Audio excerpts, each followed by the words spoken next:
It's like the UFC was asking all the ugly girls to the prom just in case when they asked the pretty cheerleader, she says no, they knew who they could fall back on.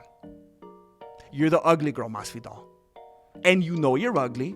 And that's why you're going to pay thousands of dollars for them to give you the Jermaine Jackson. The beef between Jorge Masvidal and Chael Sonnen, Chael Sonnen, I think is a thing of beauty. I'm enjoying it, and I think it's like the best thing that could have happened for the UFC right now. And let me get to that. Let me start with the beginning. So there's a new show right now on UFC on Paramount. It's called Deep Waters. And ironically, going with the waters theme, it kind of reminds me of the Island of Dr. Moreau kind of a situation. It's an interesting cast of characters. We got Dean Thomas, we got Jorge Masvidal, Justin Poirier, and Chris Weidman. I know. Anyway, so they had a recent episode, and Dean Thomas was hyping up Masvidal. It wasn't even Masvidal that was talking about it. Dean Thomas was like, they're talking about upcoming events and different situations and schedules. And Dean Thomas was like, well, speaking of whatever future things, there's somebody in this very room right here that I think has some news that they want to share with us. Maybe some upcoming fights, maybe some activity. And it's like, I wonder who it could be. It was Masvidal. I'll save you the time. So then Dean Thomas was like, Dana was talking about this himself at the last press conference. Let's roll the clip. And then it cuts to the clip.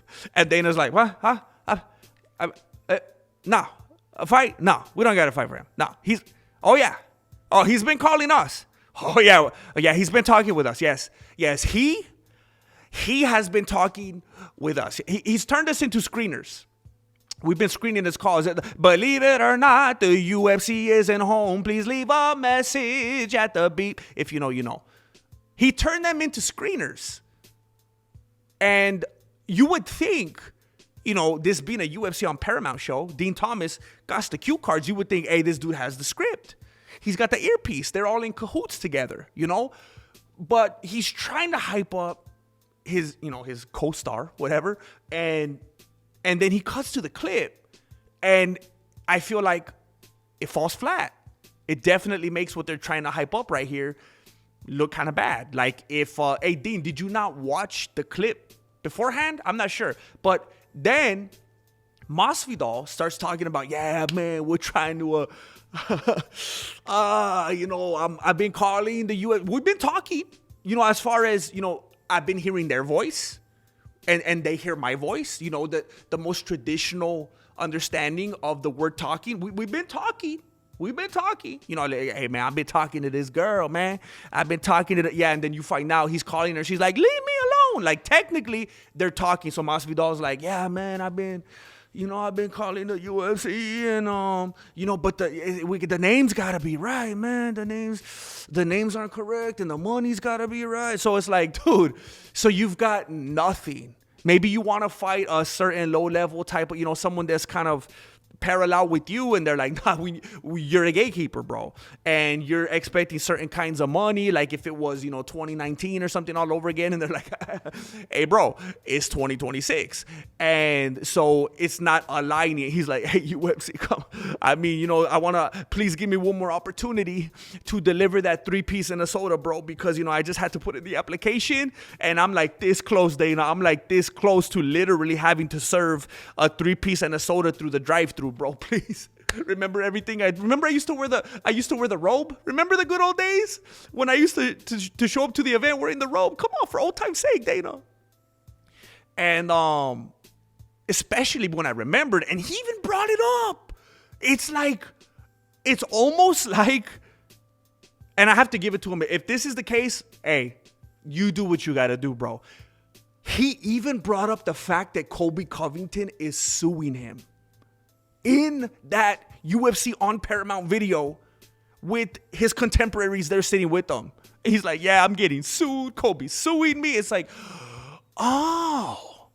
So if this really is a last ditch, full desperation, I need a life jacket. He's like, they're bringing it up with this clip that they probably already had access to. Dana's not into it. He says, yeah, he's calling us. Masvidal's like, yeah, let's make it right. Come on, UFC, let's make it right. Let's figure it out. Come on, man, let's figure it out. And then he's talking about how he's getting sued. It's like, this dude is really trying to put a plea out there and maybe garner the sympathy or something of the UFC. Otherwise, man, you have to just be so far removed from any kind of self-awareness because it was so obvious what was happening. You kind of feel bad for him. In case you haven't heard, I make new videos every single Monday through Friday. Don't rely on the algorithm. Don't rely on notifications. I will be here Monday through Friday. Also, please don't forget to like, hype, comment, share, subscribe, all that kind of stuff because YouTube is extremely gamified. And if they see you watching this video and you don't do any of those things, they're going to be like, oh, they didn't like it. And then my video's going to go, and then nobody's going to watch it. So thank you very much. You're the only ones that could help this succeed. Thank you.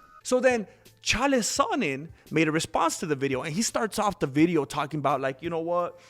Masvidal was saying some lies.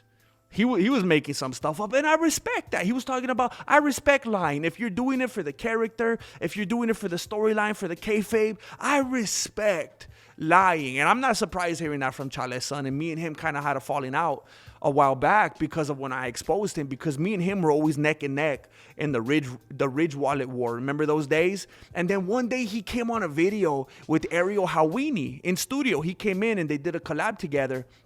And I remember he was kind of chueco when he sat down and he starts messing with something. I was like, man, I don't know if that dude knows that they went live. I think he's trying to pull out a wedgie or something like that. And then he was struggling. And then he pulls out this big old fat, I've never seen, George Costanza looking wallet, second Seinfeld reference if you're keeping track. Big old, like, and the angle at which he took it out, at some point, it was a two-hander. At some point, he had to hand it off. He had to hold that big old fat wallet with two hands and set it down. I can't even believe it was kind of like, we're going to need a bigger boat kind of a situation. Like that dude was going to need a bigger set of dickies to fit that one. I don't even know how he had that in his pants. And he pulled it out. He probably having to wear cargo shorts. The biggest, fattest looking wallet. It was so fat. It was like if it was a steak at the restaurant, they would give it to you for free if you finished it, and they'd put a picture of your face on the wall. Biggest wallet I ever seen in my life. Plops it down. He had to move it afterward. He put it on the table, and it was between him and Ariel's like, bro, I can't. Where'd you go? He had to move it out of the way. And then in my next video, when I did my Ridge Wallet ad, actually using the Ridge Wallet, feeling like I had the grounds to speak on it, I put it in my literal promo, and I was talking about, like, don't be like this guy. You're going to have premature back pains and stuff like that. And he took it the wrong way. Anyway, I digress. So he respects lying. If it gets you forward in life, if it gets you where you need to be. So he starts off with that, and he's saying, but Masvidal, you messed up, bro. And he starts talking about Leon Edwards and how that fight was never going to manifest, and it was never what Masvidal was trying to make it up to be, and how Leon was actually the victim, and how Masvidal was trying to make himself the victim, probably so that Leon wouldn't press charges because he doesn't want to get sued twice. And I think that's a big distraction from both sides. And I don't think Chael even needed to talk about. Well, you know what? Actually, when I get to my point, you'll see. I guess he did. Let me put it this way. Chael Sonnen even mentioning Leon Edwards and exasperating that part of the situation, it's nothing but sleight of hand. And Chael Sonnen is doing what he was accusing Jorge Masvidal of doing. Okay? But again, I like it. And I respect it. But you know what? Leon Edwards is catching strays here. And he has nothing to do with this. And Leon, if you're watching this, I just want to say, don't let him bully you, son. Don't let him bully you, son. You have nothing to do with this, bro. They're inserting you in this for no reason to take the heat off of them. And I know there's other sources out there talking about it too. You got Brendan Schaub out there, and he's saying, oh, no, trust me. I talked to Masvidal. He's in talks with the UFC. Trust me, there was fights offered, but it ain't right. Yes, bro. Nobody's doubting that. I'm not saying that. I'm just saying that it's not the way that it's being framed. It's the UFC. Dang, it's Masvidal again. Should I pick up? Should I send it to voicemail? Nah, if you send it to voicemail, he's probably going to show up. Because we're stupid. We wouldn't hire him on the Deep Water show. So now we're stuck with him. He's on the payroll. So I'm not saying that nobody from the UFC was ever talking with him. But he starts getting mad, supposedly, at Chael Sonnen because Chael Sonnen is calling attention to the fact that Leon Edwards fight is not going to come to pass. So Masvidal gets all mad, and he starts calling Chael Sonnen, what some people would refer to as lesbian. And then he goes on immediately after and says, oh, but I got no problem with the lesbian people. I like to use it as a derogatory insult.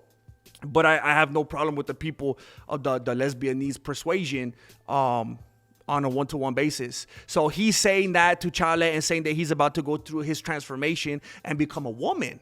And he's like saying, hey, let's fight before you become a woman. And what's ironic is that a lot of people in the community are bringing up, hey, Masvidal, you're talking about Chael going through a transformation and being a woman?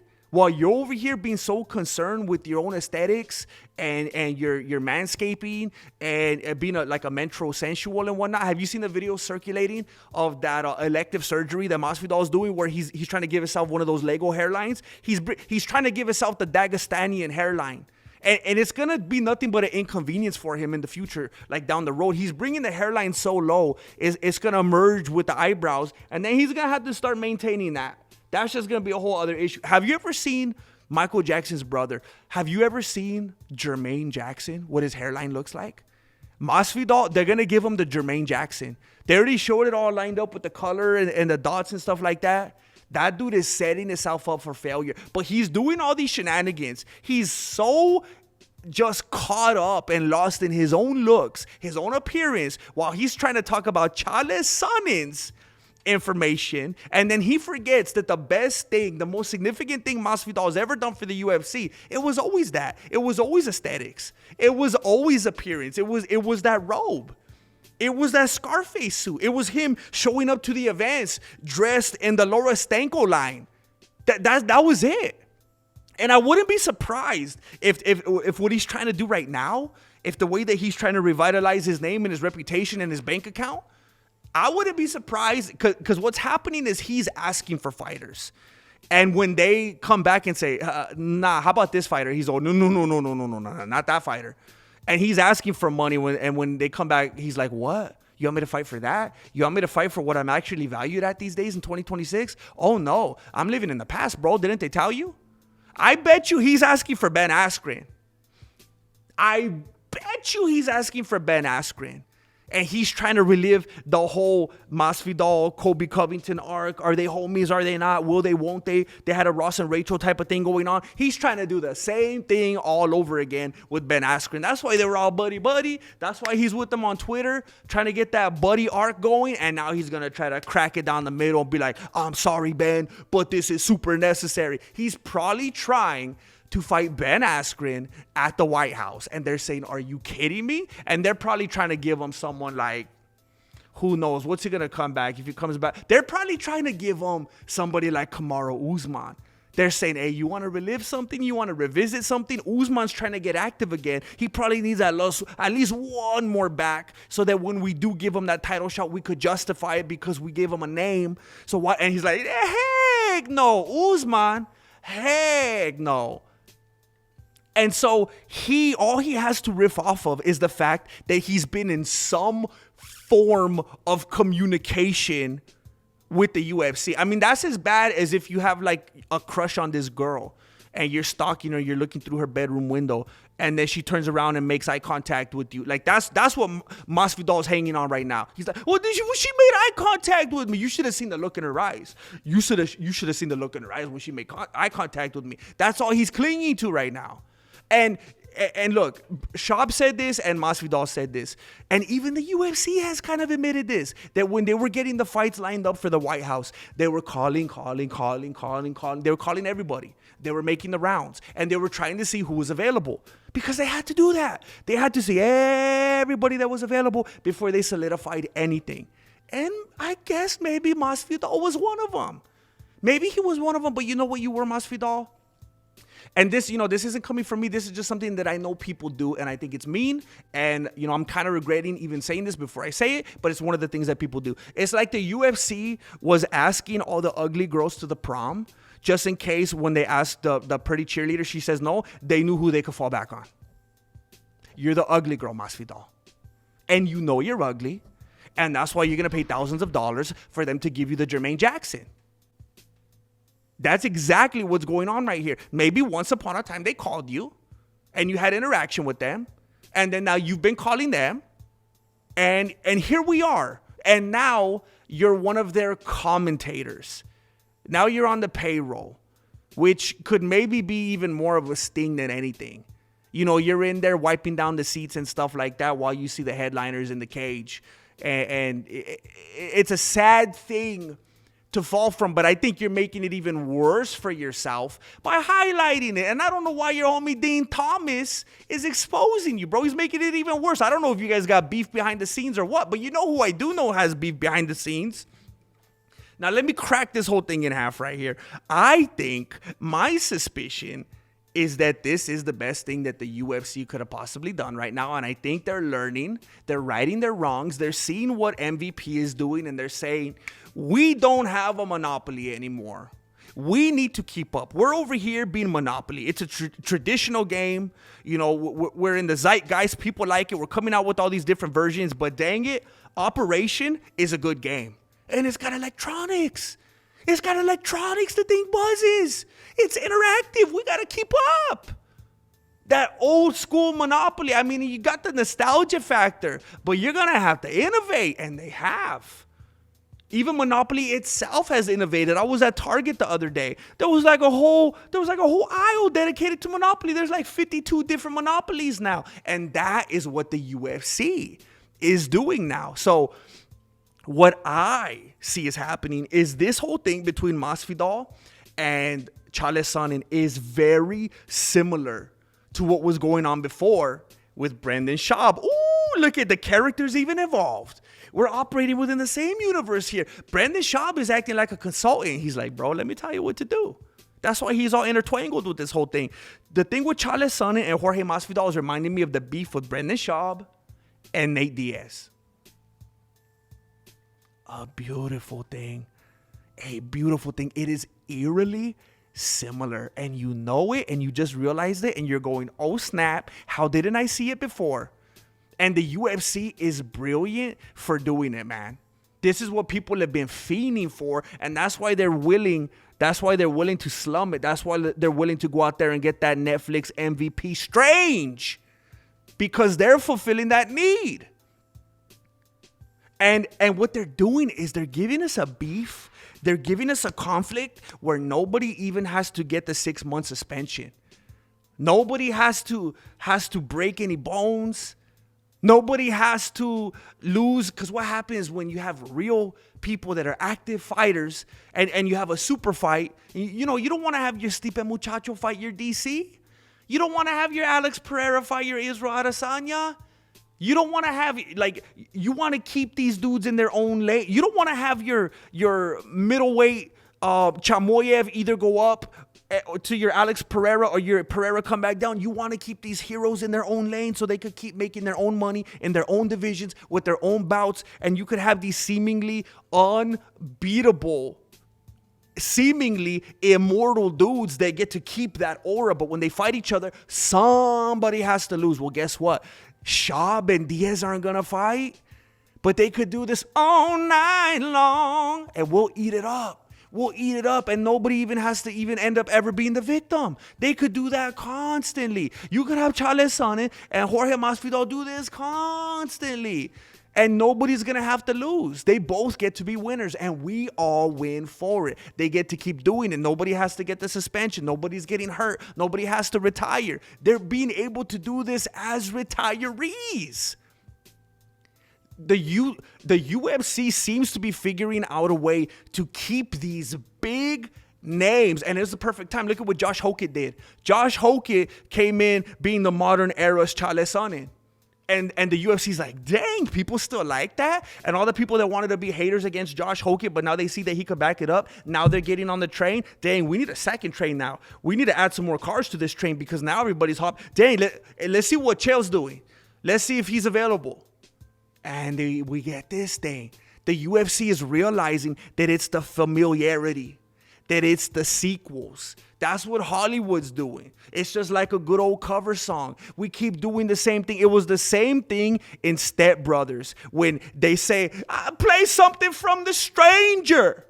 They're finally realizing that we get to have Chael Sonnen still doing this thing. And let's be honest, it was always more about this than the actual. Let's flirt around and then just end up tapping at the end anyway, right? We don't need all that. We don't need Chael to fight. Let's leave that to somebody else. But if he's gonna talk, okay, we'll listen to that. The UFC is going full blown Catalina wine mixer, and that's exactly what we need to applaud and congratulate.